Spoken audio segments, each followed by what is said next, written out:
Oke, baik. Assalamualaikum warahmatullahi wabarakatuh. Selamat sore semuanya. Salam sejahtera untuk kita semua. Terima kasih udah hadir tepat waktu di sore hari ini. Jam 4.30 ya, kita mulai kegiatan perkuliahan sore ini, mata kuliah manajemen mutu terpadu Total Quality Management. Yang belum buka kamera, saya minta selama kegiatan perkuliahan tolong fokus untuk buka kamera. Somehow nanti saya akan coba cek yang nggak buka kamera, nanti saya kasih note ya. Jadi tolong fokus untuk 1 jam ke depan untuk bisa mengikuti kegiatan perkuliahan sore ini dengan baik. Saya coba izin mereview dulu untuk pertemuan di minggu kemarin ya. Nah, eh, hari ini adalah pertemuan kelima ya rekan-rekan semua. Mata kuliah manajemen mutu terpadu 8 Maret 2024 untuk minggu.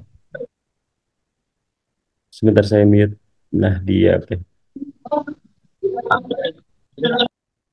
Yang nggak mohon di mute ya untuk yang Eh, Pak, izin Mbak, ya. ini saya Gusti Ramadan sepertinya tidak bisa presentasi hari ini karena lagi di BPU Unja, bedah proposal kedua MW bersama Pak Budi sama Pak Agus Syarif. Oke, baik. Di Nanti kelas ini juga ini Pak, M. Ali Fikri, Hermiani, sama Nabila Putri Arienda izin karena juga bedah proposal bareng saya Pak. oke. Baik, yang izin untuk mengikuti kegiatan di BPU silakan di note, nanti dikirim PM ke saya, nanti biar saya kasih note. Yang lain yang nggak mengikuti kegiatan tersebut mengikuti kegiatan perkuliahan seperti biasa ya. Ya, Terima baik Pak. Terima kasih sebelumnya Pak sudah kasih mengizinkan. Haris tentunya ya. Oke, untuk hari ini rekan-rekan semua tanggal 8 Maret 2024 untuk minggu kemarin saya izin tidak bisa ini ya memberikan kelas karena memang lagi eh, di luar kota, sehingga kemarin pada saat jam 5 masih belum selesai juga, sehingga saya putuskan saya berikan tugas aja buat teman-teman.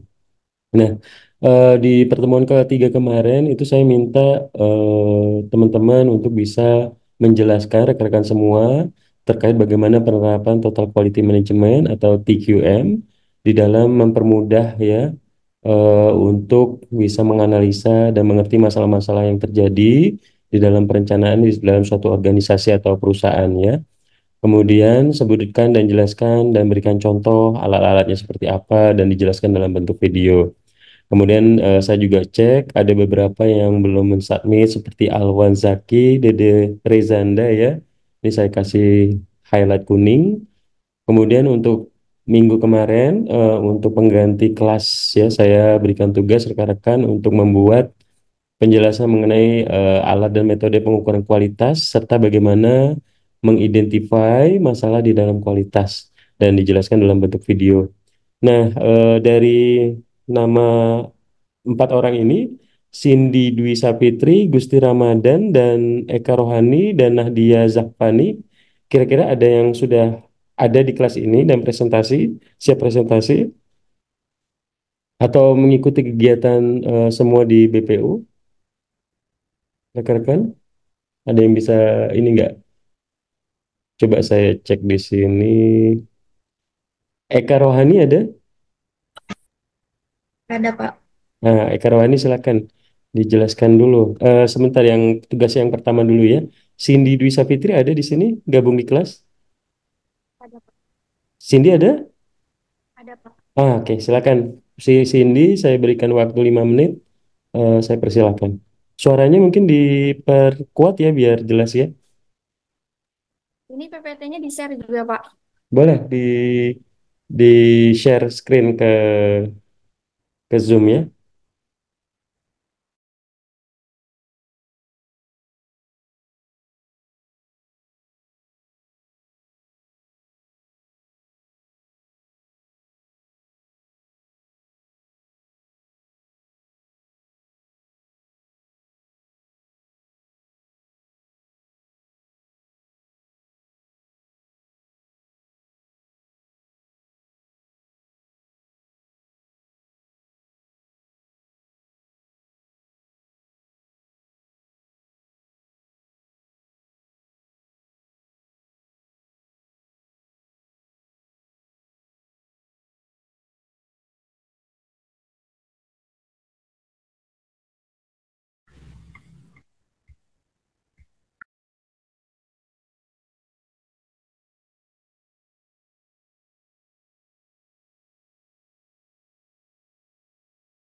Mungkin yang lain dulu yang biar lebih cepat yang sudah siap.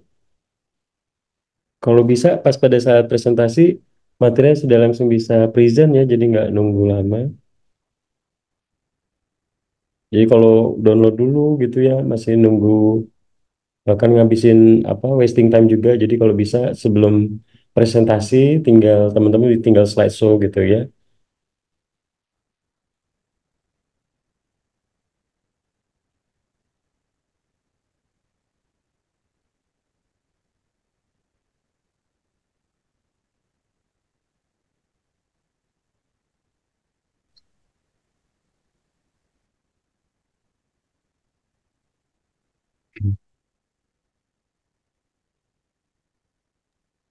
Atau yang lain, Mohon maaf sebelumnya yang lain eh, kira-kira. kendala sinyal mungkin lebih baik Eka Rohani kalau enggak Nadia terlebih dahulu saja Pak daripada membuang-buang waktu. Oke, next kalau bisa tolong dipersiapkan. Saya udah notice di tadi pagi ya, teman-teman kalau present tolong dipersiapkan. Jadi nggak download dulu gitu ya. Jadi kita semua jadi menunggu. Oke, silakan yang lain mungkin yang bisa duluan presentasi eh, untuk menghemat waktu. Gusti atau Eka atau Nadia silakan. Saya Pak. Boleh silakan di ini. Iya, Dek, pada nunggu. Andi belum kerja kok, Mak? Jago itu? Eh, sudah muncul Pak ya PPT saya. Silakan, silakan udah muncul di slideshow ya.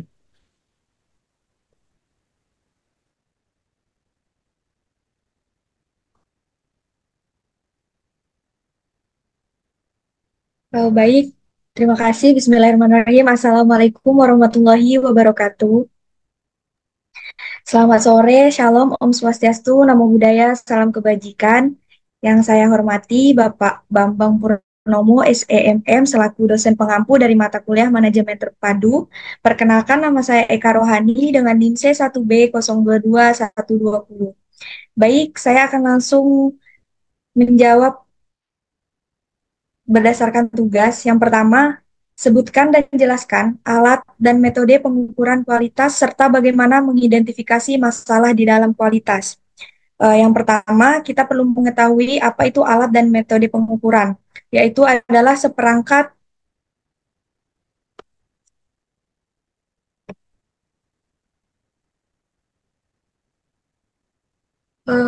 sebentar Pak.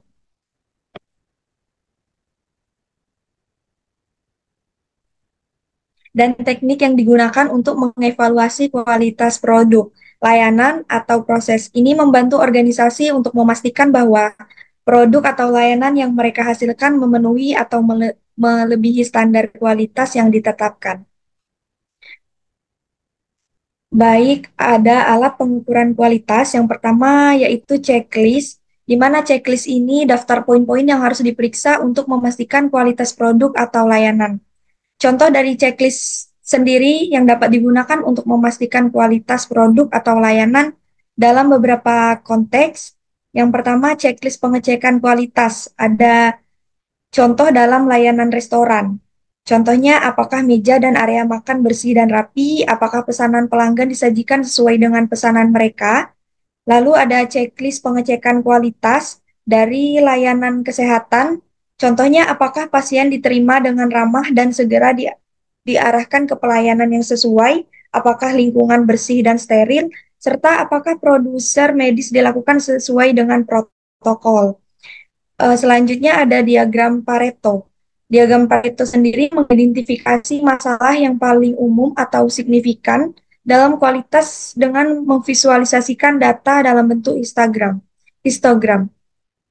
Diagram Petro adalah alat yang digunakan untuk mengidentifikasi dan memprioritaskan masalah atau penyebab utama yang menyebabkan ketidakpuasan pelanggan. Misalnya sebuah restoran ingin mengetahui penyebab utama keluhan pelanggan terkait kualitas layanan mereka. Mereka telah mengumpulkan data selama sebulan dan menemukan berbagai keluhan yang berbeda. Berikut beberapa keluhan yang paling umum, waktu tunggu yang lama, kualitas makanan tidak konsisten, ketidakpramahan pelayanan, kotoran di area makanan, kesalahan pesanan. Nah, setelah mengumpulkan data tersebut, restoran tersebut membuat diagram Pareto untuk melihat penyebab utama dari keluhan pelanggan. Selanjutnya ada diagram Ishikawa, memvisualkan penyebab-penyebab potensi dari suatu masalah, kualitas termasuk faktor-faktor manusia, metode, mesin, bahan, dan lingkungan.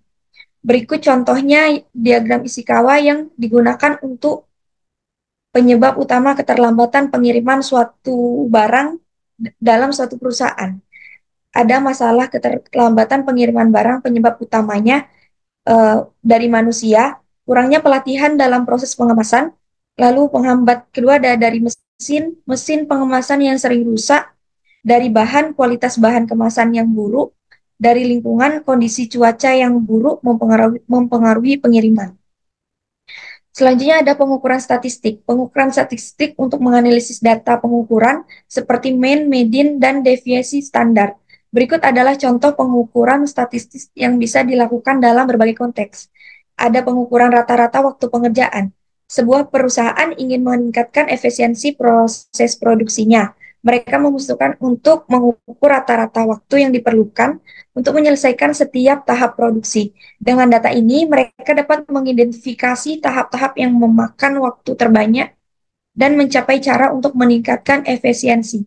Selanjutnya ada teknik Sigma, metode pengelolaan kualitas yang fokus pada mengurangi variabilitas dalam proses produksi atau layanan. Salah satu contoh penerapan teknik Six Sigma adalah dalam industri manufaktur, khususnya dalam proses produksi. Berikut contohnya, dalam perusahaan manufaktur untuk mengurangi tingkat cacat produk. Yang pertama, identifikasi masalah. Yang kedua, pemilihan proyek Six Sigma. Dan yang ketiga, tim Six Sigma. Sebagai sebuah tim Six Sigma dibentuk yang terdiri dari individu yang terlatih dalam metodologi Six Sigma, termasuk seorang champion, seorang black, dan anggota tim. Selanjutnya ada metode pengukuran kualitas. Yang pertama ada pengukuran dimensi. Pengukuran dimensi sendiri, pengukuran fisik atau geometris suatu produk untuk memastikan sesuai dengan spesifikasi. Contoh pengukuran dimensi pada bangunan. Seorang arsitek atau insinyur sipil melakukan pengukuran dimensi pada bangunan yang sedang direncanakan atau sedang dalam proses konstruksi. Pengukuran ini melibatkan pemantauan dimensi struktur seperti tinggi dinding, lebar pintu, atau ketebalan lantai untuk memastikan bahwa bangunan sesuai dengan rencana dan standar konstruksi yang berlaku. Selanjutnya ada metode pengukuran kinerja. Mengukur kinerja suatu sistem atau produk dalam hal waktu, kecepatan, efisiensi, atau keandalan. Pengukuran kinerja karyawan seperti evaluasi kinerja tahunan dan pengukuran kinerja organisasi. Selanjutnya ada metode survei pelanggan, yaitu menggunakan kuesioner atau wawancara untuk mengumpulkan umpan balik dari pelanggan tentang kualitas produk atau layanan. Berikut adalah contoh survei pelanggan yang dapat digunakan oleh sebuah perusahaan untuk mengukur kepuasan pelanggan terhadap produk atau layanan mereka. Yang pertama, pertanyaan umum ada, seberapa puas Anda dengan produk layanan kami? Opsinya ada sangat puas, puas, netral, dan tidak puas, serta sangat tidak puas. Yang terakhir ada metode pengujian laboratorium, yaitu menggunakan laboratorium untuk menguji kualitas produk, seperti kekuatan material atau komposisi kimia. Berikut contohnya pengujian kualitas. Yang pertama, air. Laboratorium lingkungan melakukan pengujian kualitas air untuk mengukur tingkat pencemaran dan keamanannya. Selanjutnya, bagaimana mengidentifikasi masalah di dalam kualitas? Mengidentifikasi masalah dalam kualitas produk atau layanan merupakan langkah penting untuk meningkatkan proses dan memastikan kepuasan pelanggan. Berikut adalah beberapa cara untuk mengidentifikasi masalah dalam kualitas. Yang pertama, menggunakan analisis data. Yang kedua, pengamatan langsung. Yang ketiga, pengujian dan inspeksi. Yang keempat, umpan balik pelanggan. Baik, terima kasih. Hanya itu yang dapat saya sampaikan. Kurang lebihnya mohon maaf, saya kembalikan kepada Bapak Bambang. Oke, silakan. Terima kasih. Eka Rohani, bagus ya presentasinya. Kemudian selanjutnya karena Gusti lagi ada kegiatan di BPU, jadi selanjutnya Cindy udah siap? Sudah. Sudah, silakan Cindy.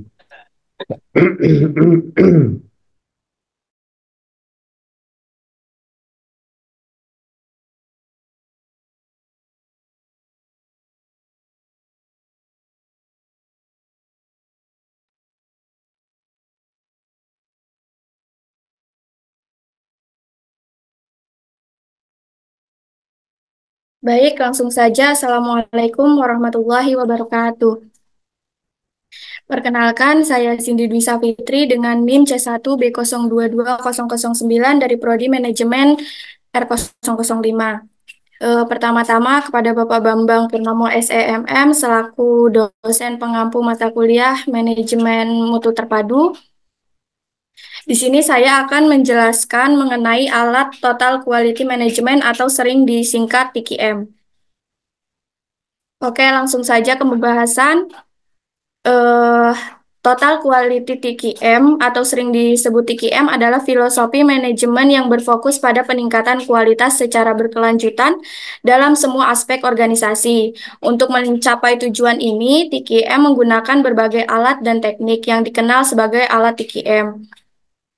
Ada banyak alat TQM lain yang tersedia dan alat yang tepat untuk digunakan akan bergantung pada situasi dan kondisi organisasi. Berikut di sini saya akan menjelaskan 7 alat TQM. Yang pertama yaitu diagram alir atau flowchart. Diagram alir adalah visualisasi langkah-langkah dalam suatu proses.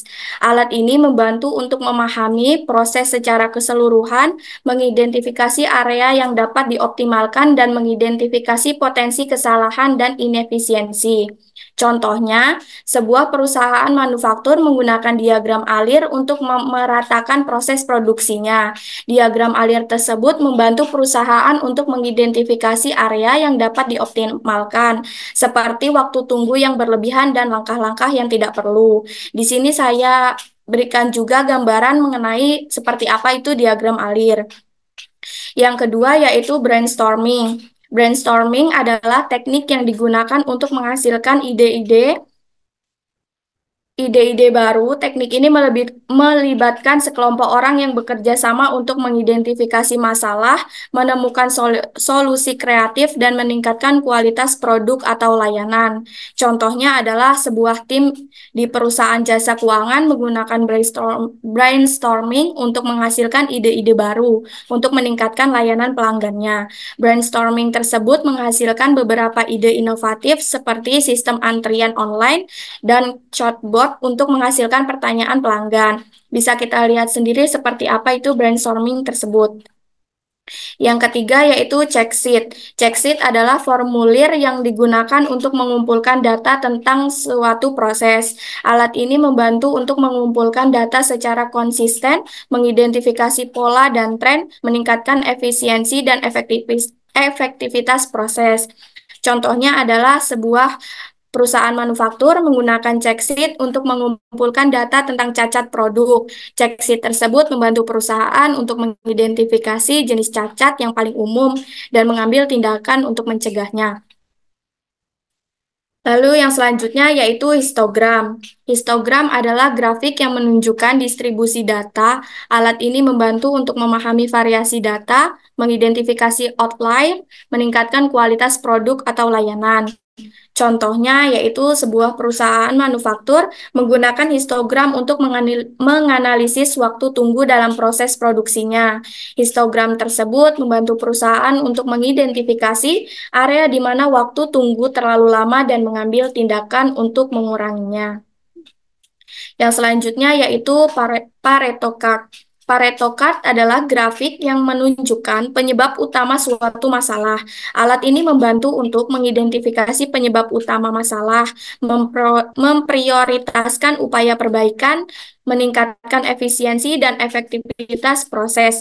Contohnya, Sebuah perusahaan jasa keuangan menggunakan Pareto Card untuk menganalisis penyebab utama keluhan pelanggan. Pareto Card tersebut membantu perusahaan untuk mengidentifikasi penyebab utama keluhan dan mengambil tindakan untuk mengatasinya. Yang selanjutnya yaitu fishbone diagram. Fishbone diagram atau cause and effect diagram adalah alat yang digunakan untuk mengidentifikasi penyebab suatu masalah. Alat ini membantu untuk memahami akar penyebab masalah, menemukan solusi yang efektif, meningkatkan kualitas produk atau layanan. Contohnya yaitu pada perusahaan manufaktur penggunaan fishbone diagram untuk mengidentifikasi penyebab cacat produk. Fishbone diagram tersebut membantu perusahaan untuk mengidentifikasi akar penyebab cacat dan mengambil tindakan untuk mencegahnya. Yang selanjutnya yaitu control card. Control card adalah grafik yang digunakan untuk memantau proses dan memastikan bahwa proses tersebut berjalan dalam batas yang ditentukan. Alat ini membantu untuk mengidentifikasi varian dalam proses, menemukan masalah sebelum terjadi, dan meningkatkan kualitas produk atau layanan. Contohnya, sebuah perusahaan manufaktur menggunakan control card untuk memantau suhu dalam proses produksinya. Control card tersebut membantu perusahaan untuk memastikan bahwa suhu dalam proses selalu berada dalam batas yang ditentukan untuk memastikan kualitas produk. Seperti ini gambar dari control card yang saya ketahui. Nah, segitu saja penjelasan materi mengenai alat TKM yang bisa dapat saya jelaskan. Untuk lebih kurangnya saya kembalikan ke Bapak Bambang. Oke, terima kasih Cindy. Selanjutnya eh, untuk Nadia Zafani ada? Nadia Zafani? Hadir, Pak. Oh ada, oke silakan. Hadir, Pak. Silakan boleh. 5 menit ya. Iya, Pak.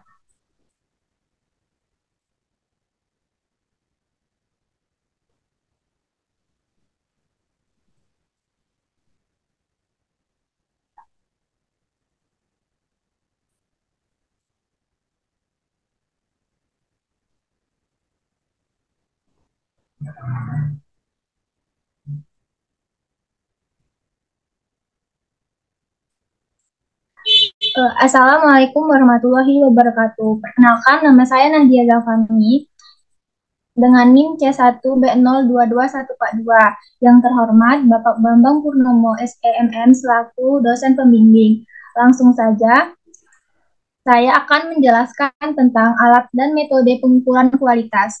Alat dan metode pengukuran kualitas merujuk pada bagian instrumen dan teknik yang digunakan untuk mengevaluasi dan mengukur kualitas suatu produk atau layanan. Tujuan utama dari alat dan metode ini adalah untuk mengidentifikasi, mengukur, dan memahami sejauh mana suatu produk atau layanan memenuhi standar kualitas yang telah ditetapkan. Alat pengukur kualitas dapat berupa perangkat fisik, perangkat lunak, atau kombinasi dari keduanya yang digunakan untuk mengumpulkan data tentang kualitas produk atau layanan. Contoh alat pengukur kualitas termasuk alat pengukur dimensi, alat pengujian fungsional, dan perangkat lunak analisis data. Berikut adalah alat-alat dan metode pengukuran kualitas. Yang pertama, ada survei kepuasan pelanggan, yaitu survei ini digunakan untuk mengukur kepuasan pelanggan terhadap produk atau layanan. Biasanya dilakukan melalui kuesioner berisi pernyataan tentang berbagai aspek produk atau layanan yang diuji. Yang kedua, ada analisis SWOT. Metode ini digunakan untuk menganalisis kualitas suatu produk atau layanan dengan mengidentifikasi kekuatan, kelemahan, peluang, dan ancaman yang mempengaruhinya. Yang ketiga, ada teknik Six Sigma. Metode ini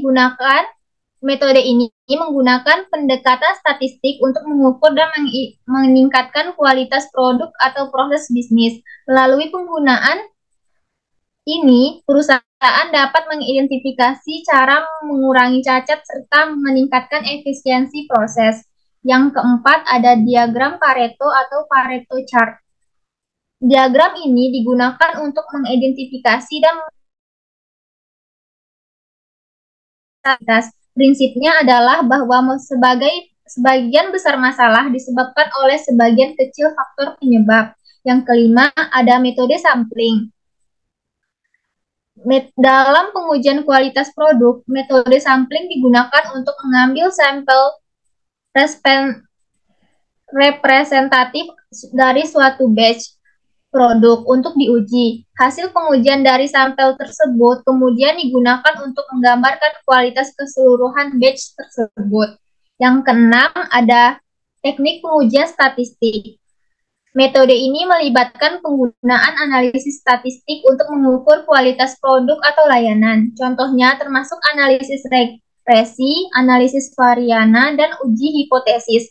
Yang ketujuh, analisis kualitas berbasis risiko. Metode ini mengidentifikasi risiko-risiko yang berkaitan dengan kualitas produk atau layanan dan mengembangkan strategi untuk mengurangi atau mengelola risiko tersebut. Selanjutnya, bagaimana mengidentifikasikan masalah di dalam kualitas? Yang pertama ada analisis data dan umpan balik pelanggan. Melakukan analisis terhadap data kualitas yang tersedia seperti hasil pengujian, laporan inspeksi, dan umpan balik dari pelanggan. Data ini memberikan gambaran tentang masalah-masalah yang mungkin ada. Yang kedua, survei kepuasan pelanggan. Melakukan survei kepada pelanggan untuk memperoleh umpan balik tentang kepuasan mereka terhadap produk atau layanan. Pelanggan seringkali memberikan informasi yang berharga tentang masalah-masalah yang mereka alami. Yang ketiga, pengujian dan inspeksi. Melakukan pengujian dan inspeksi secara sistematis terhadap produk atau layanan untuk mengidentifikasi cacat atau kekurangan dalam kualitasnya. Yang keempat, ada analisis Pareto. Menggunakan diagram Pareto untuk mengidentifikasi dan memprioritaskan penyebab utama dari masalah-masalah kualitas. Fokus pada penyebab utama dapat membantu dalam menyelesaikan masalah-masalah yang paling signifikan terlebih dahulu. Yang kelima ada benchmarking. Membandingkan kualitas produk atau layanan dengan standar industri atau dengan pesaing untuk mengidentifikasi perbedaan dan potensi masalah. Yang keenam, ada rapat pemecahan masalah. Mengadakan rapat atau diskusi dengan tim terkait untuk secara proaktif mengidentifikasi masalah-masalah yang mungkin muncul dalam kualitas produk atau layanan, serta merumuskan solusi untuk mengatasinya. Yang terakhir, ada analisis root cause. Melakukan analisis mendalam untuk mengidentifikasi akar penyebab dari masalah-masalah kualitas yang ditemukan, bukan hanya mengatasi gejala atau hasil dari masalah tersebut. Sekian yang dapat saya sampaikan, lebih kurang mohon maaf. Wassalamualaikum warahmatullahi wabarakatuh. Saya kembalikan ke Bapak Bambang Purnomo. Oke, terima kasih. Nadia ya tadi ya. Iya, Pak. Iya, oke, saya catat dulu Nadia. Presentasi.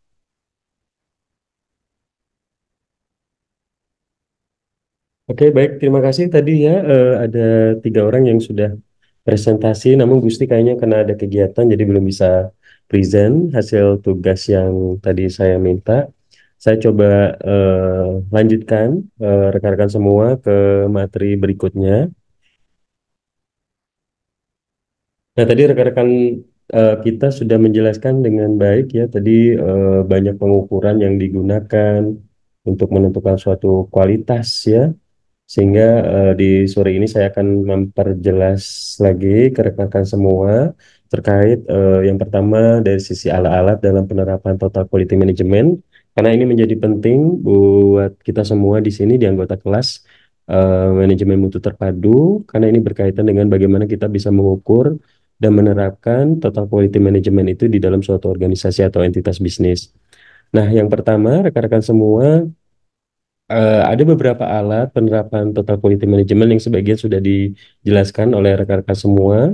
Tadi ada sumbang saran atau brainstorming, jadi sharing session gitu ya, memberikan masukan apa yang perlu kita improve, apa yang perlu kita perbaiki, misalnya dari sisi produk, dari sisi jasa, layanan ya, apa yang menjadi masukan dari pelanggan, dari stakeholders ya, dari pihak-pihak ketiga lainnya yang memberikan masukan ke kita sebagai entitas bisnis untuk mengimprove atau memberikan perbaikan bagi perusahaan dari sisi layanan, dari sisi kualitas produk, misalnya desainnya, warnanya, misalnya ya packagingnya dan sebagainya. Kemudian juga ada yang berhubungan dengan diagram alur bagan arus proses. Kemudian analisis SWOT ya, nanti kita bahas satu-satu. Kemudian ada ranking preferensi. Kemudian analisa tulang ikan atau fishbone yang dikenal nih sering banget digunakan ya. Kemudian ada penelitian kritis, benchmarking. Kemudian juga yang terakhir ada diagram analisa medan daya bidang atau kekuatan. Nah, kalau dicurah pendapat atau sumbang saran seperti saya jelaskan tadi, biasanya kita membuat kayak focus group discussion atau IGD, kemudian teman-teman dikumpulkan di gedung pertemuan atau hotel atau di ruang meeting perusahaan, kemudian rekan-rekan diminta masukan misalnya dari pelanggan ya, masukan kira-kira suatu produk atau layanan itu apa yang bisa kita improve sehingga bisa memperbaiki dari sisi produk dan layanan untuk kedepannya bagi perusahaan itu sendiri. Kemudian ada juga yang berhubungan dengan diagram alur atau bagan arus proses, di mana bagan arus proses ini lebih berkaitan dalam melakukan perencanaan dan analisis yang digunakan untuk menyusun gambar proses tahap demi tahap ya, mulai dari analisis, kemudian kita melakukan diskusi ya sesama tim, misalnya tim produksi ya akan membuat analisis bagian arus proses ini, melakukan diskusi, kira-kira ada masukan atau tidak terkait produk atau jasa ya, kemudian komunikasi dan juga menemukan wilayah-wilayah perbaikan. Intinya dari dua tools perbaikan ini adalah mencari titik mana atau perbaikan mana atau saran mana yang memang perlu diperbaiki dan itu make sense, bisa diterapkan dan bisa memperbaiki kualitas produk dan layanan sehingga kita bisa memberikan yang terbaik. Intinya dari total quality management ini adalah bagaimana semua resource yang dimiliki oleh perusahaan bisa kita gunakan semaksimal mungkin untuk bisa memberikan layanan yang terbaik, baik itu sisi pelayanan ataupun dari sisi produk kepada pelanggan ya atau pengguna produk yang kita jual. Kemudian analisis SWOT. Nah, ini mungkin sering digunakan dalam melakukan suatu analisa lingkungan misalnya ya. Jadi analisa SWOT ini yaitu suatu analisis yang digunakan untuk menganalisa masalah-masalah dalam kerangka ada kekuatannya misalnya ya, ketika kita membuat suatu produk baru, kita akan menganalisa suatu analisa SWOT, kita kekuatan produk kita apa misalnya ya. Oh, daya baterai tahannya lebih lama misalnya ya. Kemudian ke kualitas LCD-nya menggunakan LED misalnya ya. Kemudian ada kelemahannya apa misalnya. Oh, produk kita masih baru, sedangkan kompetitor seperti Samsung, Apple, Oppo, Vivo misalnya mereka sudah bermain di pasar smartphone di lebih dari 5 tahun misalnya ya. Kemudian kelemahan kita misalnya kita kurang memiliki service center di daerah-daerah misalnya. Ini jadi kelemahan yang bisa kita petakan sehingga kita bisa tahu strategi perbaikan apa yang harus kita lakukan di kemudian hari. Kemudian ada juga yang berhubungan dengan peluang atau opportunities di mana peluang ini bisa melihat kemungkinan-kemungkinan apa saja yang memang bisa kita catch up atau kita ambil, dan ini tentunya bisa menjadi peluang bisnis bagi perusahaan untuk mengembangkan atau mengekspan dari sisi misalnya contohnya membuka cabang. Oh, kita sudah beroperasi di Kota Jambi selama 2 tahun, namun kita belum buka cabang di Muaro Bungo atau di Sarolangun atau di Bulian. Sehingga dengan adanya pembukaan cabang ini diharapkan itu bisa meningkatkan secara omset, secara bisnis, sehingga tentunya bisa berimpact pada sustainability growth perusahaan. Kemudian ancaman ini sih bisa dari produk pengganti misalnya ya, bisa juga dari kompetitor ya. Kompetitor memberikan harga lebih murah misalnya, yang berimpact juga pada daya saing perusahaan dalam menjual produk ke pasar. Saat ini market sangat sensitif dengan harga, khususnya di produk-produk yang menengah ke bawah yang tentunya kita harus juga aware. Kalau kita tidak aware, tentunya ini menjadi ancaman produk kita tidak laku dan produk kompetitor bisa menguasai pasar dan tentunya kita kalah bersaing di dalam perusahaan tersebut. Nah, ini adalah analisa SWOT yang memang sering digunakan ketika perusahaan analisa ya masalah-masalah yang terjadi untuk menuntaskan dan mensolusikan permasalahan tersebut. Kemudian juga ada juga terkait ranking preferensi ini merupakan suatu alat interpretasi yang dapat digunakan untuk memilih gagasan dan pemecahan masalah di antara beberapa alternatif. Jadi misalnya kita memiliki ide A, B, C, D, E sampai Z misalnya ya. Kemudian kita membuat prioritas ranking ya. Misalnya, oh ternyata yang Z ini bisa menjadi nomor satu, yang D ini bisa nomor 10, misalnya. Kemudian yang F itu bisa jadi nomor 2 misalnya. Jadi kita membuat ranking preferensi di mana preferensi itu berdasarkan dari diskusi anggota tim, oh ini yang paling layak dan bisa digunakan dan diimplementasikan sehingga bisa menjadi perbaikan bagi perusahaan ke depannya dari sisi total quality management ya. Kemudian ada analisa tulang ikan atau fishbone, ini juga sering saya lihat sering digunakan juga dari pas sama zaman kuliah dulu. Jadi analisa tulang ikan ini atau fishbone dikenal sebagai diagram sebab akibat yang merupakan analisa antara lain mengkategorikan beberapa sebab potensial dari suatu masalah dan menganalisis apa yang sesungguhnya terjadi dalam suatu proses. Artinya kita coba mengklasifikasikan masalah apa, misalnya dari sisi masalah distribusi, dari masalah produk misalnya ya, dari masalah kualitas, dari masalah layanan, dari masalah tim penjualan dan lain sebagainya kita klasifikasikan sehingga kita bisa menganalisis menggunakan analisis tilong ikan ini untuk bisa mencari solusi terbaik apa yang harus kita perbaiki dan kita berikan sehingga kita membuat produk dan layanan yang berkualitas.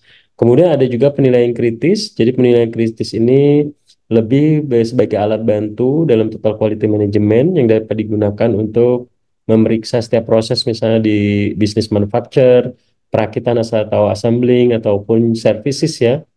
Jadi alat ini untuk memikirkan apakah proses itu dibutuhkan, tepat, dan apakah ada alternatif yang lebih baik. Jadi diberi masukan oleh manajemen, kemudian dari tim terkait, kira-kira misalnya dari tim pemasaran, tim penjual kan biasanya mereka bertemu dengan pelanggan.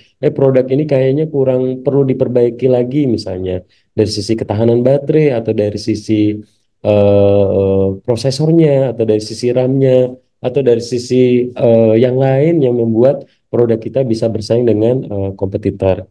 Kemudian ada juga benchmarking ya, mungkin teman-teman pernah sering dengar studi tour gitu ya, studi banding anggota DPR, misalnya mereka akan mengumpulkan dan menganalisa informasi ketika mereka melakukan visit, melihat oh ternyata ketika kita pengen membuat suatu produk, ternyata produk di sana atau di tempat pesaing mereka memiliki teknologi yang belum kita miliki. Kita mungkin bisa bisa mengadopsi atau kita bisa membuat yang lebih baik gitu ya.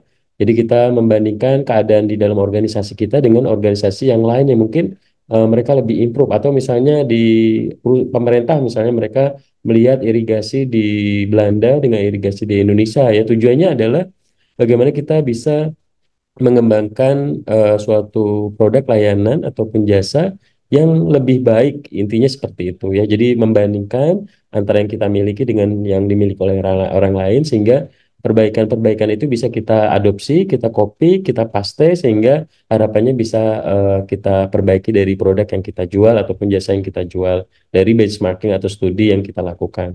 Kemudian ada yang berhubungan dengan ada diagram analisa medan daya atau bidang kekuatan. Jadi analisa medan daya ini lebih ke arah analisis yang digunakan untuk mengidentifikasikan berbagai kendala dalam mencapai suatu sasaran dan mengidentifikasikan berbagai sebab yang mungkin serta pemecahannya dari suatu masalah. Jadi kita mengidentifikasikan masalah-masalah atau kendala-kendala yang ada, kemudian juga mencari solusinya sehingga kita bisa mengidentifikasikan solusi A, solusi B, solusi C, plan A, plan B, plan C untuk bisa memberikan solusi yang terbaik ya. Nah, kemudian ada balance scorecard juga BSC ya. Dulu saya sempat menggunakan balance scorecard ini juga pada zaman kuliah. Jadi balance scorecard ini merupakan bagian dari sistem manajemen strategis. Jadi tolak ukurnya kita melihat beberapa perspektif aspek, mulai dari aspek keuangan ya, aspek perspektif pelanggan, perspektif proses di internal organisasi, kemudian perspektif bagaimana kita bisa belajar dan juga menumbuhkan perusahaan ya. Kemudian ada yang berhubungan dengan Six Sigma. Jadi saya pernah ikut training Six Sigma pada tahun 2007-2008 kayaknya ya. 2007 baru pertama kali kerja di, jadi karena berhubungan dengan Total Quality Management pada saat di Jakarta ya, di perusahaan di HP waktu itu. Jadi kita ada training Six Sigma, ini lebih bagaimana kita bisa memaksimalkan tim yang ada, kemudian memberikan pelatihan, kemudian mereka memiliki skills yang sama untuk memberikan yang terbaik bagi pelanggan. Jadi prosesnya berbasis statistik untuk memperbuat kemampuan perusahaan dalam memperbaiki proses. Jadi prosesnya ini ya lebih ke SDM gitu ya, SDM misalnya tim produksi diberikan training untuk pelatihan, kemudian tim pelayanan, tim penjualan ya, bagaimana cara menjual yang baik, cara bernegosiasi yang baik, bagaimana menggunakan teknologi digital misalnya untuk memasarkan produk dan jasa. Jadi SDM-nya ini di training untuk memiliki kesamaan visi untuk bisa memiliki persepsi yang sama di Six Sigma ini. Nah, tiga strategi Six Sigma ini mulai dari perencanaan ya, perancangan ulang proses, membuat planning bagaimana produk itu dibuat, apakah ada yang perlu bisa diimprove misalnya ya. Kemudian manajemen proses, prosesnya seperti apa dari sisi manajemen, proses distribusi produk, penjualan, pemasaran ya. Kemudian retail distribusi, kemudian dan lain sebagainya, pelayanan juga termasuk. Kemudian perbaikan proses yang kontinu dilakukan ya secara kontinu, jadi kayak prinsip Kaizen, perbaikan secara terus-menerus dilakukan. Jadi konsep perbaikan proses Six Sigma ini ada mulai dari DMAIC, define, mencari permasalahan yang ada, mengukur, measure, menganalisa, kemudian memperbaiki dan mengontrol dari apa yang sudah kita rencanakan dan diimplementasikan, dan hasilnya apa kita kontrol, apa yang perlu kita perbaiki dari perbaikan proses ini ya. Kemudian juga ada eh, yang sekarang mungkin lagi hits ya, ada yang namanya OKR juga, Objective Key Results, di mana ini juga menjadi salah satu evaluasi yang digunakan oleh manajemen untuk bisa mengimplementasikan semua perbaikan yang ada di organisasi, mulai dari membuat objektif atau target, kemudian key resultnya apa, hasil yang ingin didapat seperti apa, targetnya apa, kemudian fokus dan juga dianalisa setiap sebulan sekali, kuartal 3 bulan sekali, 6 bulan sekali, 1 tahun sekali, sehingga semua tim yang ada di perusahaan atau di organisasi itu bisa berkontribusi maksimal terhadap pencapaian yang terbaik bagi perusahaan. Oke, ya. Saya kira cukup untuk di tools pengukuran total quality management rekan-rekan semua untuk di sore hari ini.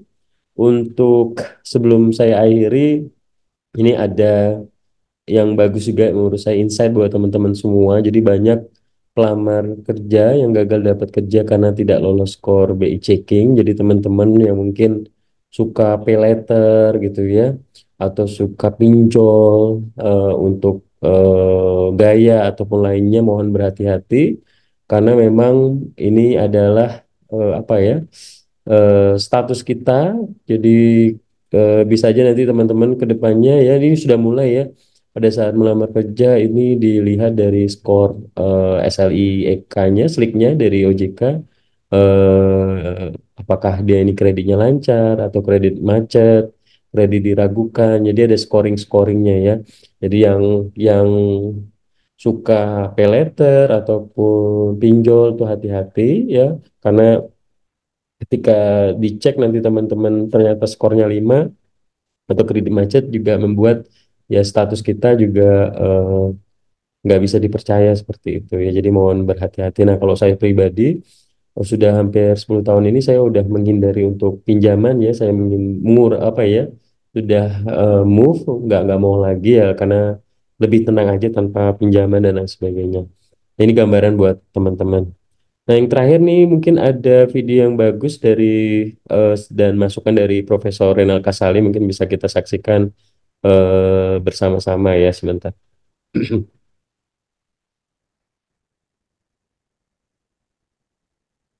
SDM seperti apa yang menurut Profesor bisa survive di masa depan?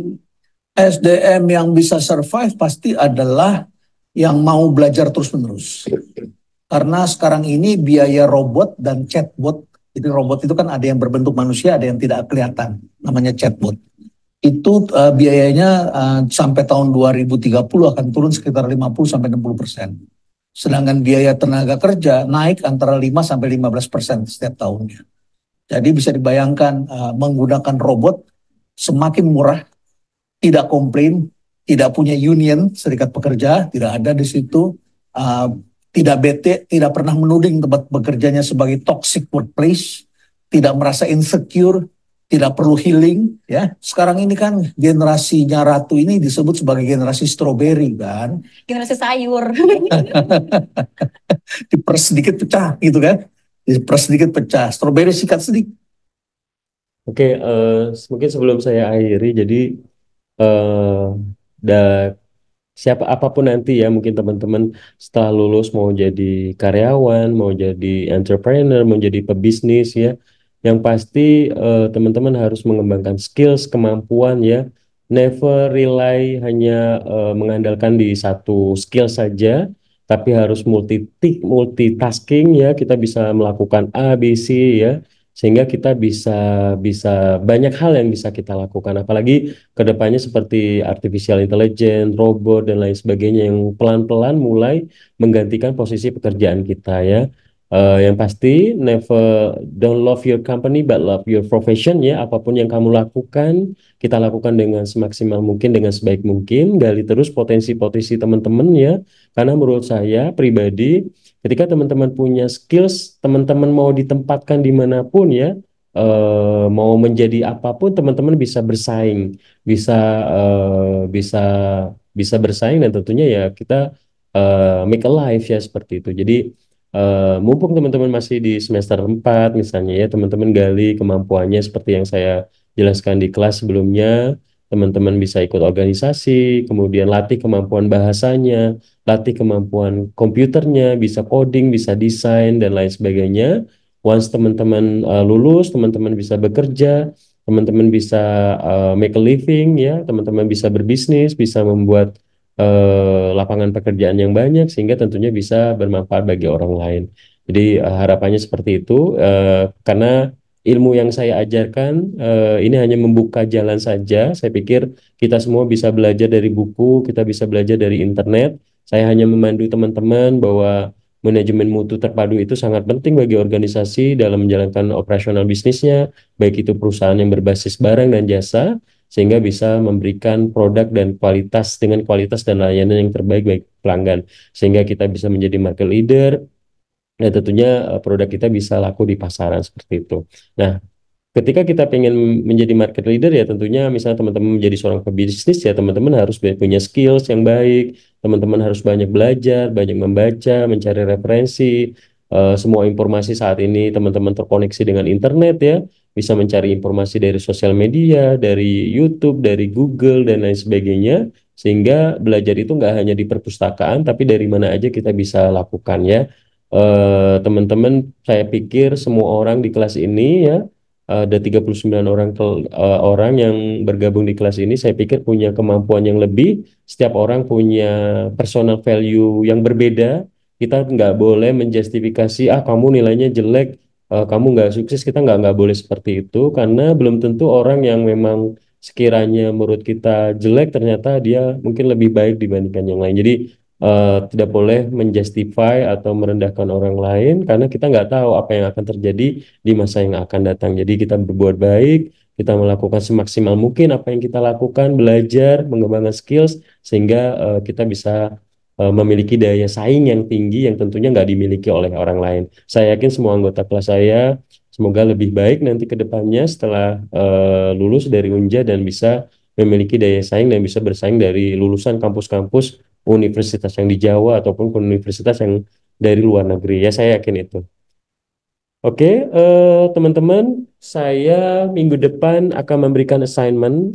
Jadi minggu depan hari Jumat, yaitu udah memasuki bulan puasa. Jadi sebelum masuk ke bulan puasa, saya mohon maaf lahir batin buat rekan-rekan dan selamat menunaikan ibadah puasa bagi rekan-rekan yang menunaikan ibadah puasa. Nah, untuk minggu depan, tugas kelima minggu depan ini analisa. Jadi tugasnya adalah kasus perusahaan otomotif namanya Hyundai Indonesia, bukan Hyundai ya, Hyundai ya. Jadi plesetan dari Hyundai. PT Hyundai Indonesia merupakan penanaman modal asing dari Korea yang bergerak di bidang otomotif, memproduksi mobil. Ya, jadi perusahaan ini ya perusahaan Hyundai Hyundai ini dikenal sebagai penguasa pasar mobil keluarga dengan memiliki satu produk yaitu merek mobil kancil yang disegmenkan sebagai minibus mobil keluarga. Pada saat jayanya beberapa tahun silam, pasar Hyundai atau market share-nya di Indonesia ada sekitar 60%. Namun 5 tahun terakhir market share Hyundai itu turun hampir setengahnya hanya menjadi 31%. Karena ada beberapa masalah nih yang terjadi.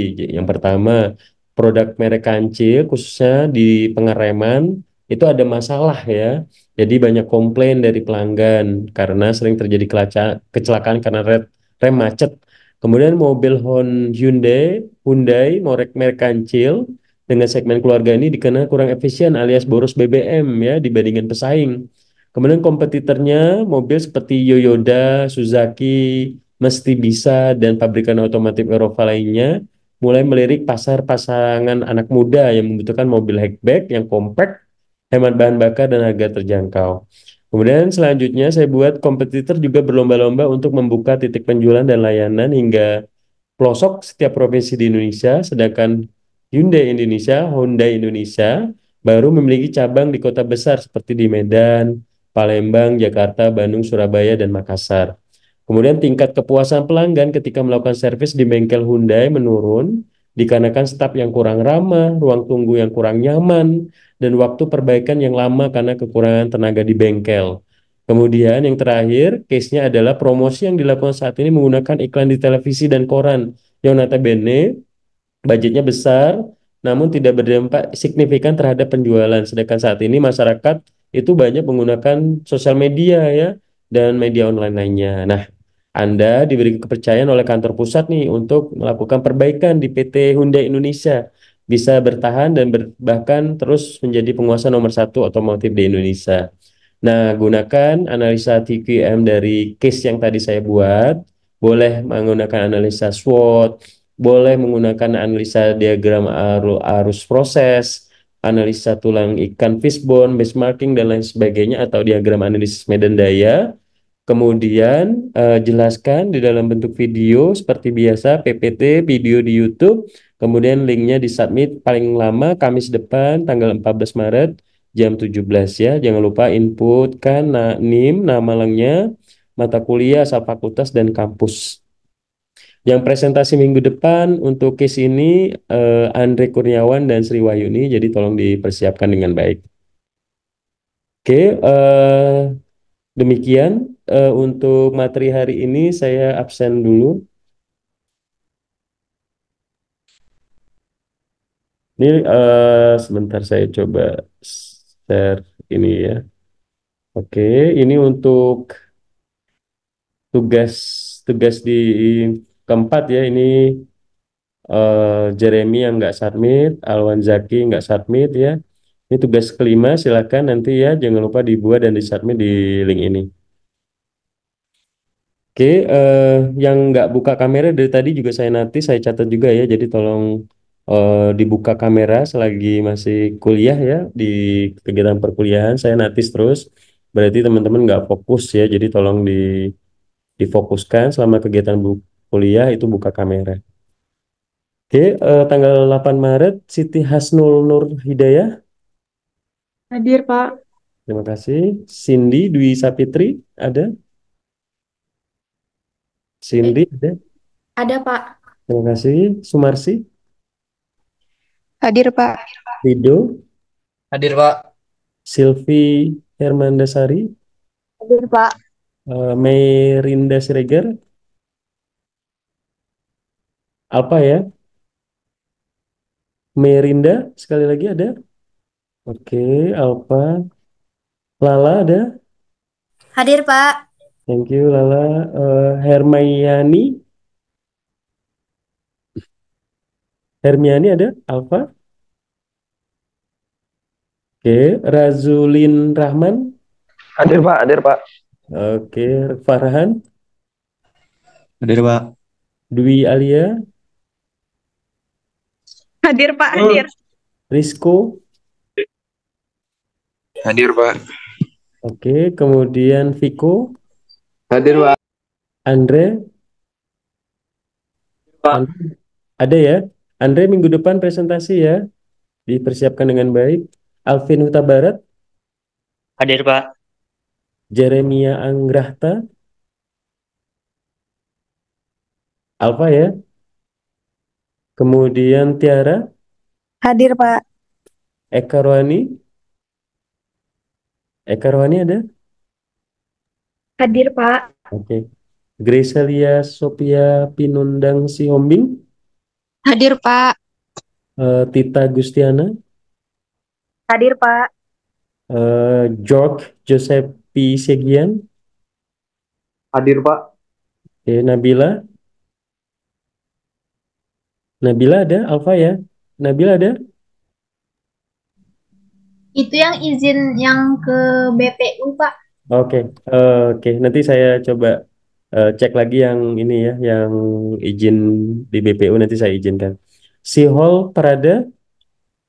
Hadir Pak. Oke. Si Hall ini rajin kemarin hari Kamis dia langsung join link ya. Padahal kuliahnya hari Jumat. Terima kasih si Hall untuk antusiasnya, good job ya. Amila Khairi. Hadir, Pak. Nahdia. Hadir, Pak. Oke, Nahdia. Terus Dea. Dea ada? Hadir, Pak. Oke. Terus sebentar ya. Dimas ada ya? Hadir Pak. Hadir. Gusti. Gusti yang izin ya. Sri Wahyuni. Hadir, Pak. Andra. Hadir, Pak. Yogi. Hadir Pak. Alif. Alif yang izin tadi Pak. Oke. Sama Hermiani juga tadi izin Pak. Dia Pak. Herni, oke nanti saya cek. Muhammad Fadel. Hadir Pak. Alwan Zaki. Hadir Pak. Ini Alwan Zaki ya. Alfa udah 3 kali. Kemarin belum masuk grup Pak. Ya, ya, oke. Terus tugasnya ya dibuat ya. Iya Pak. Coba tugas 1 Alwan Zaki kosong. Tugas 2 Alwan Zaki kosong. Tugas 3 Alwan Zaki kosong. Tugas 4 Alwan Zaki kosong. Padahal sudah gabung di grup ini. Ya, tugas 5 nggak tahu dibuat atau enggak. Iya Pak. Bima Aditya. Hadir Pak. Audrey. Hadir, Pak. Rizky. Hadir Pak. Dede. Hadir Pak. Ahmad Alfiandi. Hadir Pak. Oke, nah ini silakan ya yang ada lagi yang belum saya sebut. Yang Alfa ini Merinda Siregar, Rizu apa lagi nih? Hermiani. Hermiani ke BPU tadi Pak izin Pak. Oke, nanti saya update di ini ya. Ada yang belum saya panggil dan di sini statusnya apa? Udah ya? Oke. Baik, terima kasih untuk sore hari ini. Tetap jaga kesehatan. Mobil truk batubara sudah mulai jalan lagi. Saya minta teman-teman mahasiswa saya hati-hati dalam berkendara. Semoga kita diberikan keselamatan ya ke kampus mau belajar ya. Saya pengen teman-teman ini ya sehat selalu dan bisa menuntaskan perkuliahannya di Unja dengan baik ya. Mohon maaf kalau saya begitu disiplin untuk harus buka kamera, tugas setiap minggu ya. Saya pengen teman-teman itu terbiasa untuk secara deadline dan bisa bekerja dengan bisa membuat tugas dengan baik dan bisa fokus dengan pembelajaran di setiap kelas setiap minggunya. Mohon maaf sekali lagi kok Pak Bambang terlampau keras, tapi harapannya saya bisa membuat teman-teman lebih disiplin dan bisa memiliki daya yang saingan tinggi dibandingin dengan mahasiswa-mahasiswa yang lain ya, karena kompetisi semakin kuat, lulusan-lulusan dari kampus lain lebih memiliki kemampuan skills yang bagus. Jadi teman-teman harus saya latih untuk biar bisa berdaya saing yang tinggi, sehingga nanti pas lulus teman-teman bisa pede. Oh dulu saya pas kuliah setiap hari saya diberikan tugas, setiap minggu saya diberikan tugas sama Pak Bambang. Udah kebiasa kok membuat laporan dalam pakai internet, video, dan sehingga teman-teman punya daya saing yang tinggi. Itu harapan saya, mimpi saya seperti itu. Mohon maaf. Mungkin demikian. Wabillahi taufik wa hidayah. Wassalamualaikum warahmatullahi wabarakatuh dan selamat sore semuanya.